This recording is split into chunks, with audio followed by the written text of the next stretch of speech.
এত রাত্রে দোকান থেকে এসে কার ইচ্ছে হয় ডাল দিয়ে আবার ডালের বড়া বানাতে? সেই আমি রাত্রে 10টায় আসলাম দোকান থেকে, আসার পরে আমাকে বলে এখন ডাল দিয়ে নতুন ধনেপাতা দিয়ে তুমি বড়া বানিয়ে দাও। এই যে দেখেন, সেই এত রাত্রে আমি ডালের বড়া বানিয়ে দিলাম, এখন তারা খাবে। একটা খেয়ে দেখো নিজে। আমি প্রথমে খাবো। হ্যাঁ, খাও।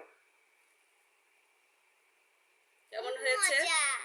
আমি এই ডালের বড়াটার ভিতরে একটু আতপ চাল, একটু ডাল, 2 রকমের ডাল দিয়েছি, ধনেপাতা আর হচ্ছে দেশি ধনেপাতা এখন যেটা উঠছে বাজারে ওইটা, একটু আলু কুচি করে কেটে দিছি, পেঁয়াজ দিছি, কাঁচামরিচ দিছি, দিয়ে একটু হালকা হলুদ মরিচ দিয়ে আমি বড়াটা বানিয়েছি।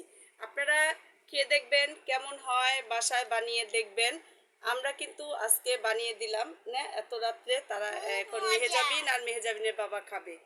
এই আপনাদেরকে জানালাম কে কে এত রাত্রে ডালের বড়া খেতে পছন্দ করেন। আল্লাহ হাফেজ। আল্লাহ হাফেজ।